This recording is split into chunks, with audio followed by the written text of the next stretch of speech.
बूढ़नपुर क्षेत्र के अहरौला स्थित जनता इंटर कॉलेज परिसर में रविवार सुबह 11 बजे सुहेलदेव भारतीय समाज पार्टी के तत्वावधान में आयोजित सामाजिक समरसता महारैली में 2 लाख से अधिक समर्थकों की भीड़ जुटी। महिला, पुरुषों और युवाओं की भारी भागीदारी ने आयोजन को ऐतिहासिक रूप दे दिया। भीड़ के कारण आसपास के मार्गों पर लंबा जाम लगा, जिसकी वजह से मुख्य अतिथि दयाशंकर सिंह को मंच तक पहुंचने में विलंब हुआ। कार्यक्रम का विशेष आकर्षण ब्राह्मण समाज द्वारा किया गया सामूहिक शंखनाद रहा। पार्टी के प्रदेश महासचिव रमेश चंद्र दुबे के नेतृत्व में हजारों ब्राह्मणों ने शंख बजाकर समरसता का संदेश दिया। दुबे ने अपने संबोधन में कहा कि इसी मैदान से 2027 का आगाज हो चुका है। आगामी चुनाव में माननीय ओम प्रकाश राजभर के सहयोग से पुनः भारतीय जनता पार्टी की सरकार बनेगी और योगी आदित्यनाथ तीसरी बार मुख्यमंत्री बनेंगे। उन्होंने दावा किया कि ब्राह्मण समाज जिस कार्यक्रम में भाग लेता है उसे सफलता मिलती है। अपने अध्यक्षीय भाषण में पंचायती राज मंत्री एवं सुभासपा के राष्ट्रीय अध्यक्ष ओम प्रकाश राजभर ने कहा कि आज की ऐतिहासिक भीड़ से स्पष्ट है कि यहां से सपा का सफाया तय है, बस 2027 में मतदान शेष है। उन्होंने कहा कि इस जनसमर्थन से विरोधियों की नींद हराम हो जाएगी। राजभर ने कार्यकर्ताओं और पदाधिकारियों की मेहनत की सराहना करते हुए विशेष रूप से अरविंद राजभर, अरुण राजभर, रमेश चंद्र दुबे और महिला राष्ट्रीय अध्यक्ष राधिका पटेल सहित कई नेताओं के योगदान का उल्लेख किया। महिला राष्ट्रीय अध्यक्ष राधिका पटेल ने कहा कि महारैली में महिलाओं की बड़ी उपस्थिति यह दर्शाती है कि महिलाएं अपने हक अधिकार के प्रति जागरूक हो चुकी हैं। उन्होंने भरोसा दिलाया कि पार्टी महिलाओं के सम्मान और अधिकारों के लिए प्रतिबद्ध है और नेतृत्व में उन्हें उचित भागीदारी मिलेगी। राजभर ने 1 दशक से जर्जर पड़ी कप्तानगंज अहरौला सड़क के पुनर्निर्माण का मुद्दा उठाते हुए बताया कि परियोजना का बजट स्वीकृत हो चुका है और इसी माह के अंत तक कार्य प्रारंभ कर दिया जाएगा। उन्होंने इसे क्षेत्रीय विकास की दिशा में महत्वपूर्ण कदम बताया। मंच पर बंगाल के राजा अनंत राय की उपस्थिति भी चर्चा का विषय रही। महारैली को राजकुमार गुप्ता, अरुण राजभर, अरविंद राजभर, राजेंद्र सिंह पटेल, मीडिया प्रभारी दीपक सिंह, कुलदीप राजभर, उमेश पटेल, अनामिका वर्मा, राजलक्ष्मी सहित अन्य नेताओं ने संबोधित किया और संगठन की एकजुटता पर जोर दिया। भारी भीड़ के चलते आसपास के मार्गों पर लंबा जाम लगा और यातायात व्यवस्था प्रभावित रही। प्रशासन को ट्रैफिक नियंत्रण में काफी मशक्कत करनी पड़ी। समग्र रूप से सामाजिक समरसता महारैली क्षेत्र में राजनीतिक शक्ति प्रदर्शन के रूप में देखी जा रही है। बड़ी संख्या में जुटे समर्थकों और मंच से दिए गए चुनावी संकेतों ने आगामी 2027 विधानसभा चुनाव को लेकर राजनीतिक हलचल तेज कर दी है। देखिए, आज के 9 महीना पहले जब मैं आजमगढ़ में आया तो यहाँ एक संदेश प्रबुद्ध वर्ग की तरफ से मिला कि यहाँ तमाम लोग रास्ता भटक गए हैं गुंडई के बल पे। समाजवादी पार्टी के नेताओं की यहाँ बहुत गुंडई होती है। किसी की ज़मीन कब्जा कर लेना, कोई अपने हक की बात करे तो उसको मार देना, किसी का मुकदमा थाने में न लिखने देना। तो हमने कहा कि तब आप लोग थोड़ी भूमिका निभाइए, तो हम एक दबाव बनाते हैं। तो यहाँ 3 दर्जन से भी ज्यादा समझिए कि समाजवादी पार्टी के नेता अपने भाई का, सच भाई का जमीन पूरा कब्जा किया और आबादी की जमीन कब्जा करके भाई को नहीं दे रहे। जब वो लोग संपर्क में आए तो उन लोगों को जमीन उपलब्ध करवाया। उसके बाद जो लोग आते गए उनकी मदद हम खुल करके करते गए। यही कप्तानगंज अहरौला सड़क 21 किलोमीटर, आप लोग भी सवाल करते। बिल्कुल 58 करोड़ रुपया सैंक्शन कराया है। वो बांध आज बांध बन जाएगा तो हमको अंदाजा इसी महीने काम चालू हो जाएगा। इसका सिकंदरपुर नदियाओं का काम चालू हो गया। तो ये भी, इसको जब हमने ग्रांट कराया तो लोगों को भरोसा बढ़ा कि नहीं, ये नेता कुछ दम है। तो किसी की भी पैरवी हम यहाँ किए गलत, अगर किसी को कोई सता रहा था समाजवादी पार्टी का अपने को गुंडा बन करके, तो उसकी खुल करके मदद हमने किया। उसका रिजल्ट हुआ कि यहाँ के प्रबुद्ध वर्गों ने कहा कि हम लोगों को समझा रहे हैं, आप कार्यक्रम रखिए, हम लोग भी आएंगे और यहीं से शंखनाद हो। इस शंखनाद के माध्यम से समाज में और देश की राजनीति में क्या संदेश देना चाहते हैं? देखिए, आज 2027 का शंखनाद, जो समाजवादी पार्टी को अहंकार और घमंड है कि यहाँ हम 10 जीत गए आजमगढ़ में, आज आपने महसूस किया होगा कि आज उनके ये विदाई का दिन था। 2027 में उनकी विदाई का दिन है। अब यही नहीं, अभी तो ये शुरुआत किए हैं। 15 मार्च को करेंगे हम महाराजगंज में, 30 तारीख को करेंगे पीलीभीत में। इसी तरह हमने मन बनाया 10 कार्यक्रम करेंगे और 10 कार्यक्रम करके हवा निकाल देंगे। जैसा कि बीजेपी की सहयोगी पार्टी आप हैं, आज बीजेपी के बड़े बड़े नेता भी इस रैली में आने वाले थे और नहीं आए हैं, इस पे क्या कहेंगे आप? देखिए, सबका कार्यक्रम तय था। आज दुर्भाग्य हम लोगों को कह लीजिए, चाहे जैसे भी, माननीय प्रधानमंत्री का कार्यक्रम मेरठ में लग गया जी, रैपिड रेल के उद्घाटन का और वहाँ के मेट्रो का। तो अब जिस देश के प्रधानमंत्री वहाँ आवे, सूबे के मुख्यमंत्री न जाएं, डिप्टी सीएम न जाए, प्रदेश अध्यक्ष न जाए, तो सारे लोग उधर कूच कर गए।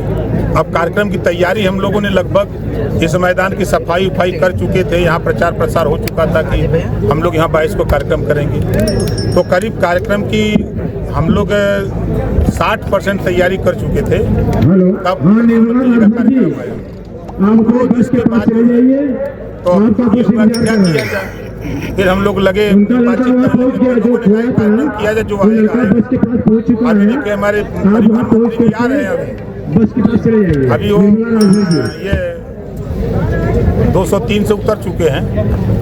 तो इसी तरह सबके कार्यक्रम लगे थे। तो लेकिन सब लोग जान ही रहे हैं कि प्रधानमंत्री के सामने अब ये कार्यक्रम थोड़ा बहुना रहा, छोटा रहा दिखा। इस नाते सब लोग, स्वाभाविक है कि जब देश के प्रधानमंत्री आए तो एक बार हमसे कहा गया कार्यक्रम कैंसिल कर दीजिए। हमने कहा कि कर लेने दीजिए, हम लोग कर लेंगे, फिर आगे देखा जाए। सर, जैसा कि 27% आरक्षण में आपने कोटे में कोटा की बात की है, तो ये कब तक देश में लागू हो जाएगा और यहाँ पिछले लोगों को इसका लाभ मिलना शुरू हो जाएगा? देखिए, रोहिणी आयोग का गठन हो गया, रिपोर्ट भी आ गई। पूर्व राष्ट्रपति रामनाथ कोविंद जी के नेतृत्व में 5 सदस्यीय टीम बनी, समीक्षा हुई।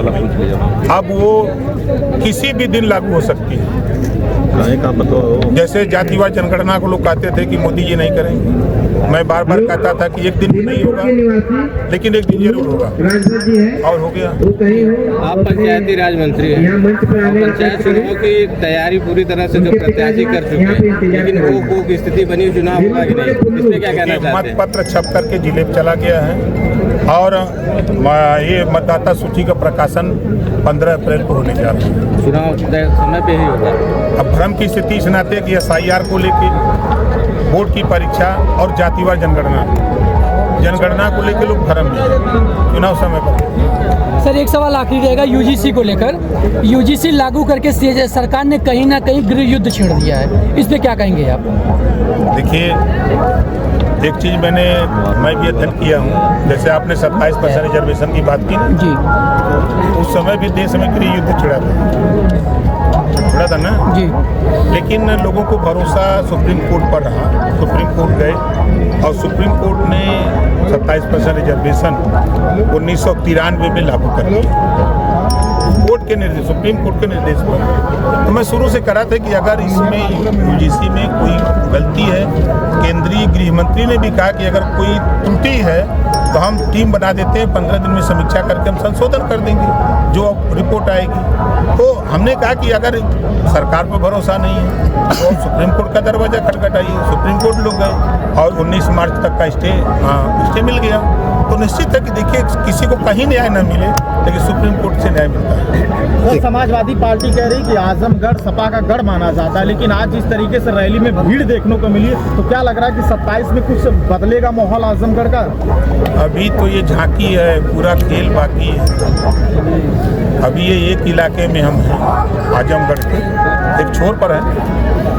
आप देखिएगा, जब हम 10 की 10 जिताने की कुव्वत रख सकते हैं तो हराने की भी कुव्वत रख सकते हैं। सराय समर सत्ता रैली के माध्यम से 10,000 ब्राह्मणों का शंखनाद हुआ है। क्या लग रहा है ब्राह्मण वर्ग आपके साथ? देखिए, वो प्रबुद्ध वर्ग है, वो दिशा देता है, कोई भटकता है रास्ते में तो उसको समझाता है कि तुम गलत सही रास्ते। आज उनकी देन है कि आज यहाँ जो कार्यक्रम में सफलता मिली है, उनकी बड़ी देन है। गाँव लोगों ने समझाया, चलो सब लोग चल दिए। जो भीड़ आज यहाँ पर सर लगी हुई थी, क्या आप कल्पना कर रहे थे कि इतनी भीड़ लग सकती है?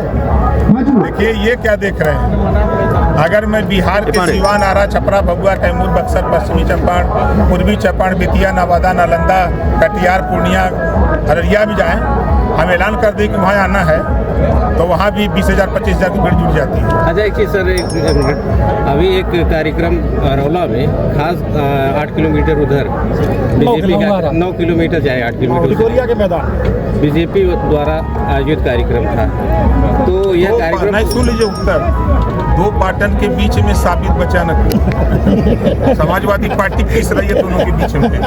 नहीं, जैसे आपका गठबंधन है तो क्योंकि यहाँ पे एक ही कार्यक्रम होना हम चाहिए एक पार्टी है, पहले तो आप ये समझ लो, एक पार्टी है। यहाँ पर मात्र सुभाषपा, हम एक पार्टी है, यहाँ आपने देखा होगा, यहाँ सिर्फ सुभाषपा रही है, वहाँ भारतीय जनता पार्टी है। तो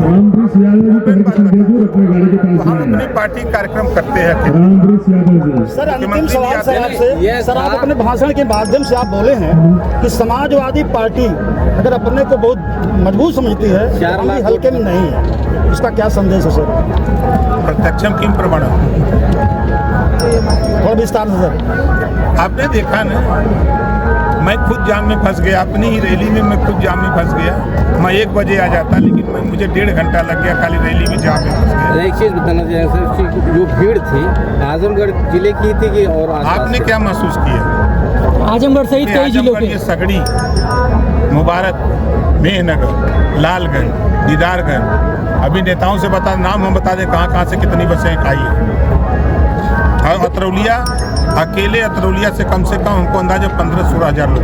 अतरौलिया में ही आपकी सारी जनसभाएं हो रही हैं, तो एक आरोप लग रहा है कि अतरौलिया को ही काहे साध रहे हैं आप? देखिए, जो आप बोल रहे हैं ना, ये तकलीफ बोल रहे हैं।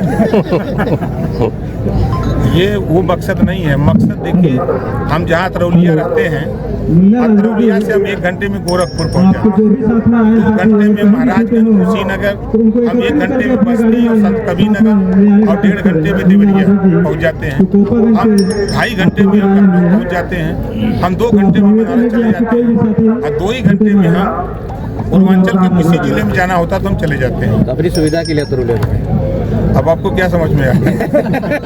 इसके प्रायोजक हैं एडवांस कंप्यूटर, निकट इंडियन बैंक, बूढ़नपुर, आजमगढ़। यदि आप अपने बच्चे को कंप्यूटर की उत्तम शिक्षा देना चाहते हैं तो तुरंत संपर्क करें।